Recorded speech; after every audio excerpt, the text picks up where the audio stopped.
Hello, everybody. Welcome back. You are back, and we are back for another episode of the Slight Shift Show. I am here with one of my favorite people in the galaxy, universe, the world, whatever is the biggest, is Angela Vahue. And we have I thought you were talking about Melly. Yeah, I was going to say we have a special guest with us, Miss Melly. Now, Melly, where is she in the Vahue dog hierarchy? She's now the oldest. She's 3.5. She's the elder at 3.5. Wow. Yes. All right.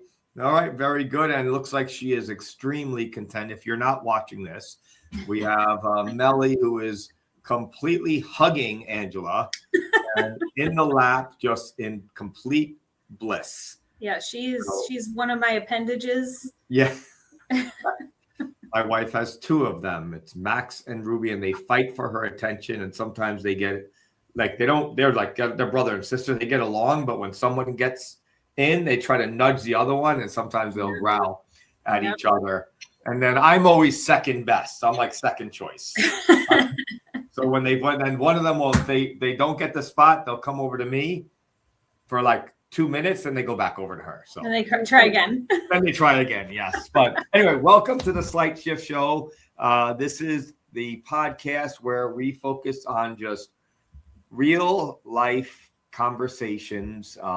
We both Angela and myself, I am Chris Burlow, are, professionals. We're busy. We have families. We have life. We prioritize our health.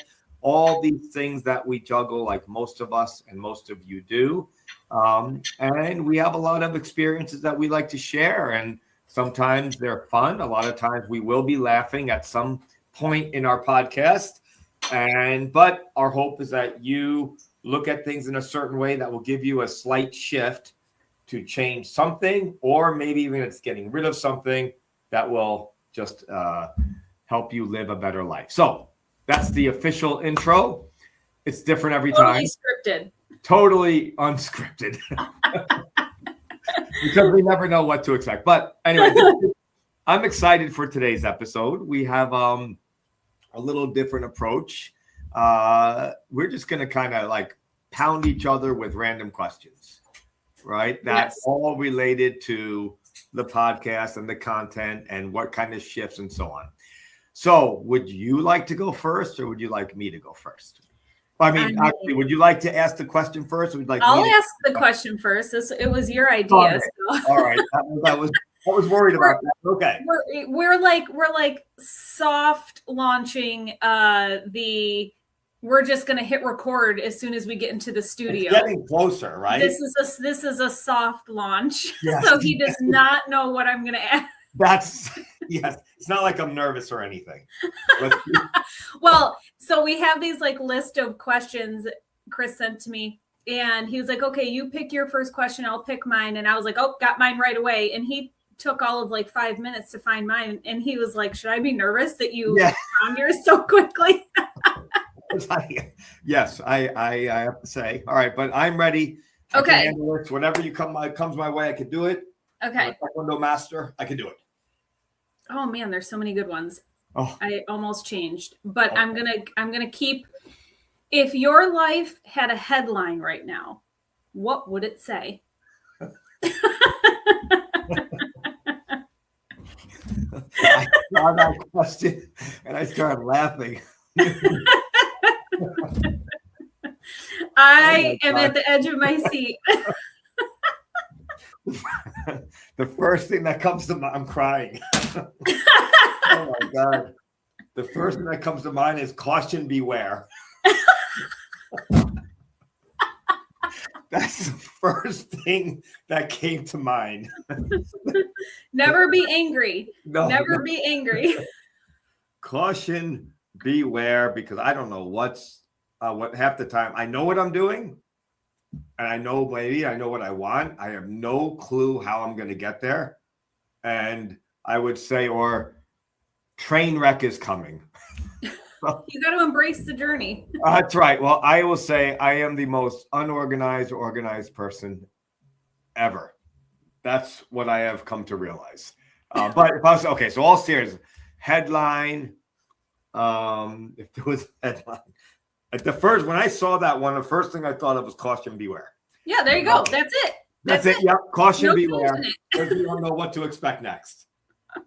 All right. And my wife would probably 100% agree with that statement. So, she definitely would. Oh, my goodness. Okay. All right. Are you ready? I'm ready.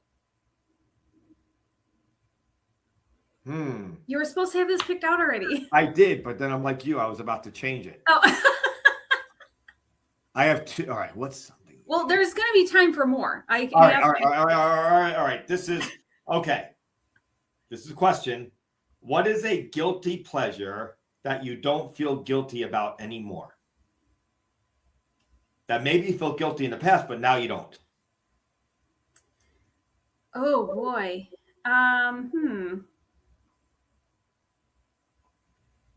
Taking time for myself. Oh, good job. I used to feel incredibly guilty about like needing a moment or wanting to read my book and I would always like feel bad if it wasn't what other people wanted to do or whatever. So yeah, I like to watch, I love to watch documentaries. Yeah. And I love true crime documentaries. And I'm a little scared with that, but okay. My wife too. So I could just like binge watch, you know, like the short series, docuseries where there's like 5 episodes or whatever. And if I'm feeling some sort of way, like I'm like, nope, I'm going to go watch an episode or 2 of somebody else doing something stupid. And then I feel better about myself. There we go. As long as that's not the true crime, but yes. Actually, I remember when you would not take any time for yourself. Yeah. We coached through that, right? Yeah. And you had to be everything to everybody. And that was I would say that was one of your biggest accomplishments. Yeah. I remember. It was a journey. You know, like it's interesting. Like, and I know it's your turn, but I remember like there were times when my wife was always very good at that. Like she was very good at that. And she has no problem. Now, obviously she's injured, so she's forced to stay on the couch, but she has no problem at like 1:00 in the afternoon to sit down for 2 hours, snuggle the dogs and watch TV. I'm like, I come in and I would find myself like almost getting upset. Like, are you kidding me? Don't you think we have stuff to do? Can't you wait for like, I would find myself not getting angry because number 2, but getting a little frustrated. And then I realized she has no stress. Like she doesn't. She ages beautifully. Like, and I'm like, and here I am, you know, I have pressures here, whatever, but maybe she's doing it right and I'm doing it wrong. Yeah. And I remember thinking that, like, but she would say, no. And she would have no problem. Like I could be running, remember caution? What is it called? Beware. Caution, beware. Beware mode. And she's just hanging out, watching this show. And she needed to recenter herself and you know, and like I used to be like incredibly guilty recentering myself. But now that I take the time to recenter myself and I look back, like, so if I feel myself getting really snappy or spicy or short or whatever, I'm like, okay, I need like, and I like cleaning. I'm like, okay, I'm going to go fold the laundry or I'm going to go clean this or I'm going to sit and watch because I just need to like bring myself back to like an even level, you know? Yeah. And that awareness is unbelievable. But I think that I've learned that like and then I reflect on it. And like, I do it all the time. I go hiking, should I be more productive? But I spend my mornings, like we're recording this in the morning, but typically we don't because that's when I would do my own training and stuff. Yeah. And I prioritize that. And she does the same thing, but just different.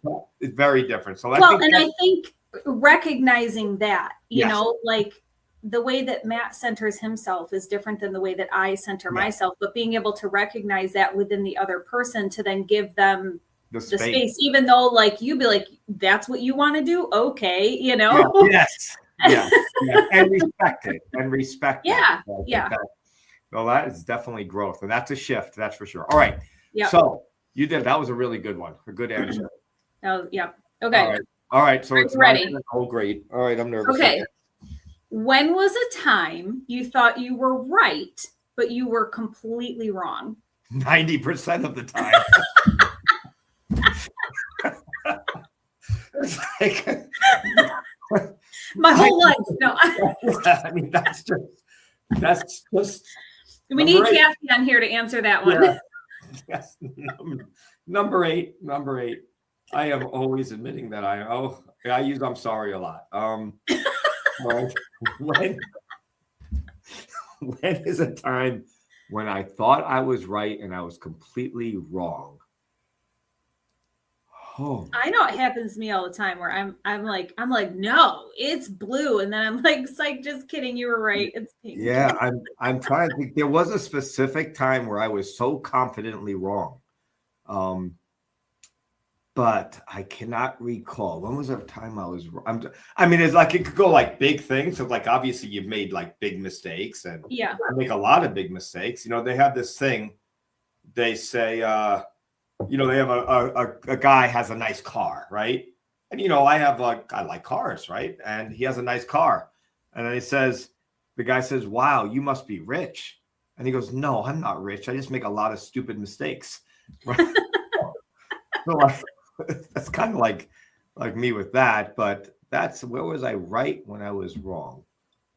I don't have a specific, but I know it's very often.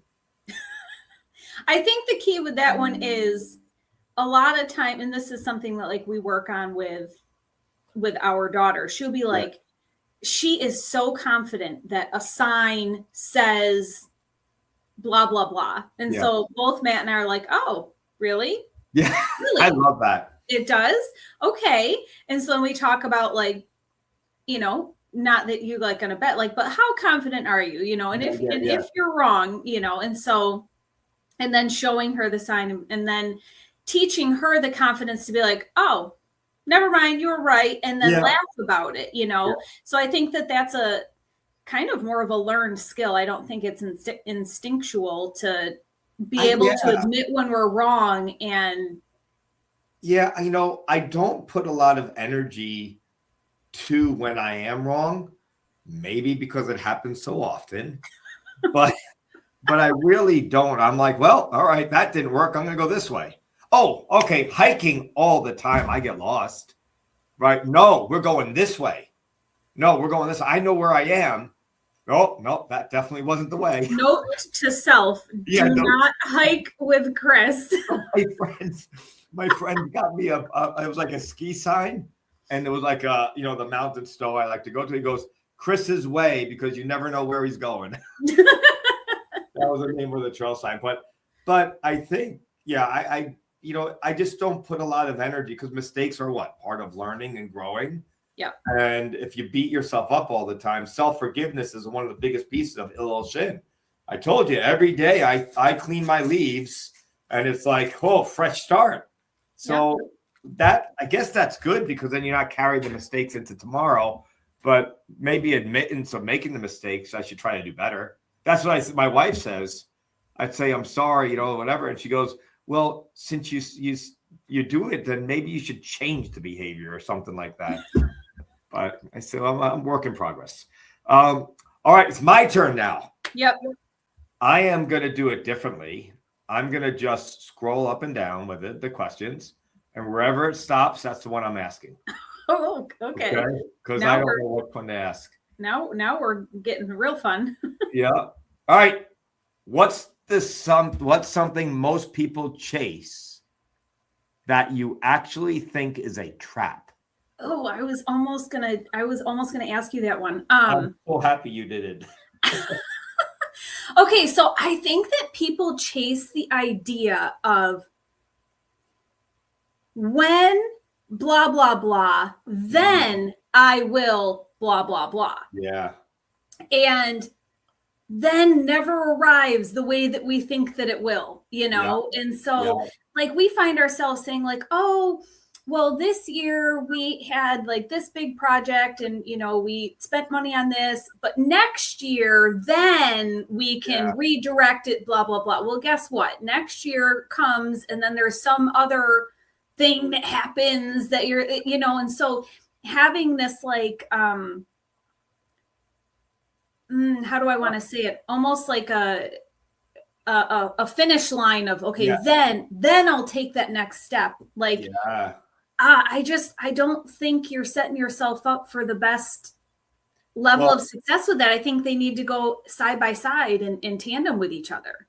Yeah, that there's so many layers to that, where especially with how you put it is like people, you know, remember it's, you know, in the book and Powered Mastery book, You Ever Under Power, you know, the be do have, a lot of people will base their happiness on their haves or what they get to do. So I'll be happy when I get this, or I'll be happy when the house is finished. I'll be happy this and I'll be that. And they're basing their happiness on an outside circumstance or thing, which is very dangerous, which means that they're going to be miserable until then. So I think that's a really good one. But I also, I agree with you 100%. I don't want to wait anymore. I mean, like if there's something that, it's about like there's certain financial limits, right? I can't say like, all right, I think I want to go buy a yacht. Right. Like, oh, I only live once. I'm gonna go buy a yacht. Like, I have no clue. Like, I wouldn't even know the first thing, but it's just like that's a silly thing. But as far as doing things, I think it's very important that you don't wait. Yeah, it's chasing the when and the then, you know, like don't chase the when and the then. Yeah, just do. I had one of my guys, you know, was one of the partners here in the martial arts school, Taekwondo school. And he says to me, he goes, "Hey, sir," you know, we always say yes or no. So, "Sir, I have a new goal." And he had just done some hiking. I go, "Great." Now he was like 24 at the time, 25. And he goes, "I'm going to be an ADK." We talked about this before, an ADK 46er. 0.5 over here. Yeah, that's right. You're very proud of that 0.5. And you should be, because the points back for mountains. But he says, "I'm going to be an ADK 46er by the time I'm 30. I'm like, 30? 30? Are you kidding me? That's like 6 years from now. We're going to knock this out in a year." So I said, I'm not waiting. So we literally spent so many weekends together, and going up to the Adirondack. It happened to be the same time my wife was training for the Ironman, so she wasn't around anyway. So, but we would go up and we would hike and we would, you know, for 2 days we'd come back and camp, and we did it in under a year. And it was just so funny because he's like, "I'm going to wait." And I'm like, "You can't wait for this." Yeah. And me, in my mind, like, I'm not a young chicken anymore, or whatever you call that. Spring chicken. I'm not a spring chicken anymore. It's like, I got to do what my body's going to let me. If I wait, then maybe it won't. Although I'm much better now, but I have new knees now. I wish I waited though, because it would have been a lot better with new knees. Yes. But the idea of you can't do it. You got to do it while you can. So there's that balance of you only live once, but also you have to be smart as well. Now, I will be very impressed if you can name the mountain that I hiked halfway up. Oh my gosh. Because I know I told you. I know. Oh my gosh. I know. I have to look at the names. And I remember when I told you, you were like, "That mountain? Yeah. You hiked halfway up that mountain?" Yeah. Oh my gosh. Hold on. I know all the mountains. Hold on a second. I want to challenge myself. All right, listeners, this will be fine. I'm challenging his mental, because this would have been, I don't know, maybe like a year and a half ago now. Oh, okay. ADK. Okay. All right. Oh, I don't have the names. All right, hold on. So now we're learning Chris's Google capabilities. Give me the names of the Adirondack Mountains and the 46ers. Oh, you only gave me the highest mountain. You definitely had Mount Marcy. Oh, wait. It was not that one. No, it definitely wasn't Mount Marcy. Oh, Jesus. Jeez. I guess I shouldn't say that. Adirondack.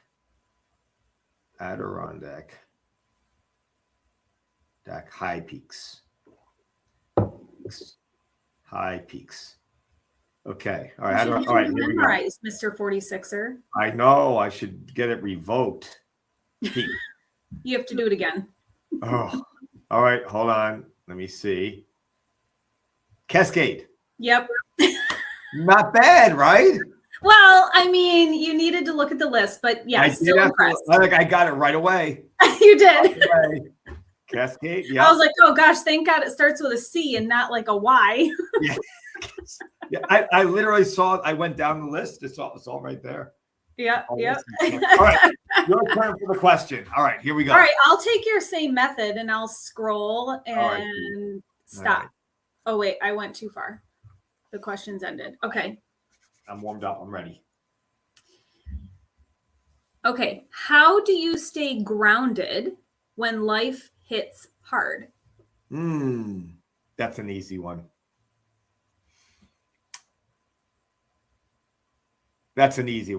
Training. 100%. We already talked about this a little bit on how like you go to reset and you have no problem taking the time for yourself. I take that. That's like the first thing that goes in my calendar. Yep.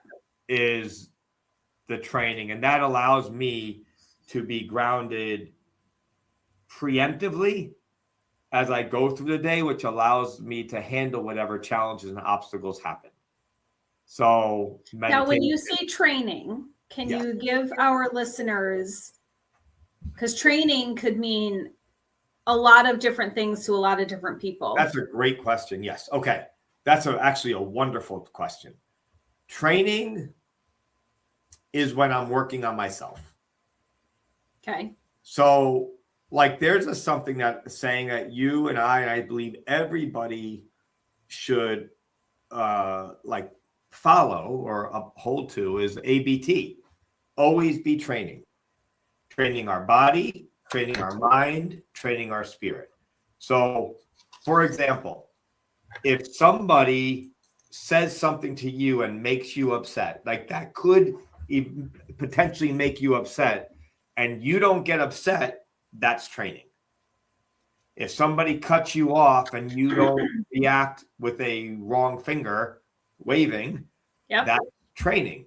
So that kind of training is one. But for the grounding training is about minimally an hour to an hour and a half, sometimes 2 hours a day will be spent physically exercising outside in nature, hiking, martial arts training, whatever it is that I'm taking that time because that's my mini respite from reality. But I always do it preemptively and not I don't go, oh my gosh, I'm so stressed, I got to train.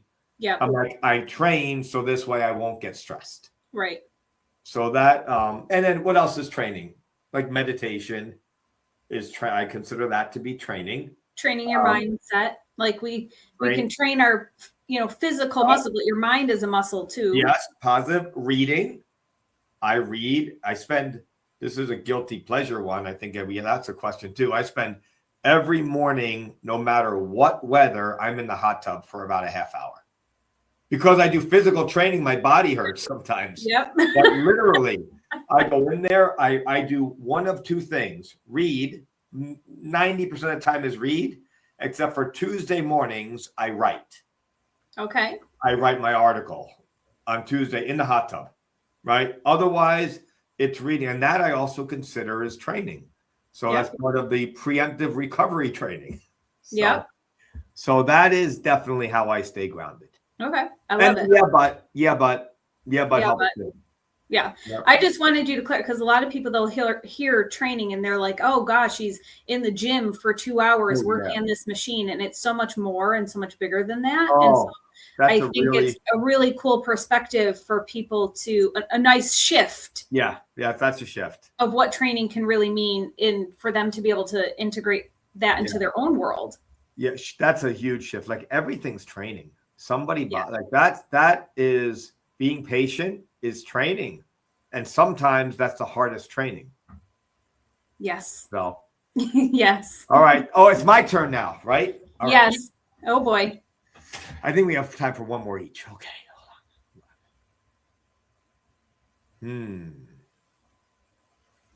Oh, that's the Life Has a Headline one. I like that one. That was a good one. I mean, I have one. when you were complete. All right. Oh, I already know that answer for you. So that's nothing new. All right. Pretty simple. Twofold question. I don't know if this is in our rules that we made, but we're creating the rules as we go. Okay. What is something people should do just a little bit more of and a little bit less of? Ooh. Oh. Okay. I think that people should smile more.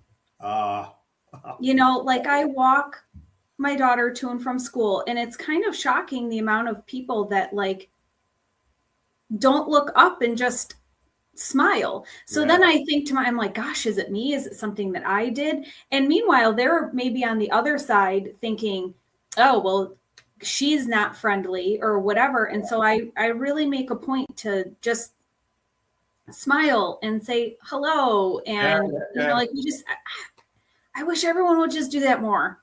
Just smile and be friendly. Going back to your word of the ideal, one thing I remember about it is about being the beacon of light. Yes. Right? Something like that. And that resonates. Yeah, that's Grandmaster Kim says that a lot too. Yeah. I want people to feel good. Like if I walk into a room and maybe they're not having the best day, I hope that my energy helps brighten their day. But I just feel like if it's really hard to be angry when you're smiling, like try it. It's not possible. It's like not possible, And so I really wish people would smile more. Mm-hmm. And I wish that people would spend less time on their phones. You go out to dinner and like we don't go out to dinner often, but when we go out to dinner, and people who know me know that I'm like the queen of questions. And so like I'll ask like, what was your first concert that you went to? And it gets the whole, table just like talking and interacting and learning about each other. And so we go out to dinner as a family, like we have these like little cards that are just like random questions to get everyone to talk. Right. And so, but then you look at like the table over and they're all like, yes, and it just makes me sad. Like I wish that people spent less time on their phones and more time smiling. All right. I think that was really great. I think that people have to realize that they're not that important. They're not as important as they think they are. Yeah. There's no greater. I'm definitely not as important. Yeah. Well, there's no greater place than the moment that you're in. That's right. Right now, That's right. And that's why I turned off all notifications. But I am definitely guilty. Like, especially if I'm guilty. I'm definitely guilty of that. When Kathy and I, because I don't like her shows, she's on the couch watching true crime stuff. And there's death and murder, and I'm like doing everything I can to distract. So I'm looking at stupid reels of like guys doing whatever, snowboarding and hiking and all that stuff I love. So what's interesting is like Matt, obviously, he has different tastes and shows that he likes to watch. Like I love to watch Dancing with the Stars and The Masked Singer and The Voice and America's Got Talent. Like I love watching those types of shows too. And he doesn't. But when we're together, we pick something that's a nice blend that both of us like to watch. That's the challenge. Is I don't like TV too much. But anyway, this is not confession. Well, but so but that is, I have to say, like, I agree. I do. I love it when I lose my phone. I love it. I love it when I like, that's one of my most peaceful moments. And Kathy's very good at that too. But anyway, that was a really good one. All right. I guess, wait, you started and I answered. So are we? Well, I think that was even. That was even. So I'm off the hook? So. I guess. I can ask you another one. All right, one more. Okay. All right. I just scrolled. So, okay, what's a belief that you held for years that you had to unlearn? Ooh. What's a belief that I held for years that I had to unlearn? Oh, I don't ever think this deep about stuff. I think I'm more of like a surface level person. What is a belief that I had for years that I had to undo? Yeah, I'll give you this was literally, I just randomly turned on this, but I'll tell you what my answer would be. Oh, good. Thank you. I had an English teacher that gave me a C+ on a paper along with a note that said, "This is the best that you will ever be able to do." Oh my gosh. And that really stuck with me. Like, oh my gosh, I'm a bad writer. And so that was a belief that I held on to myself. And that wasn't even like my thought. Remember yesterday, it was like, is it something that you're telling yourself or is it somebody else's words? Right. So that was somebody else's words that shaped me for years and years and years. And I had to work very hard to unhear that playing in my head and break through that. And how I did is, I started a newsletter and I've written and published 2 children's books. So yeah, that would be mine. Wow. All right. So if I was to say in that thread, when I was at my high point of my Taekwondo competitive career, there was an opportunity for a wild card.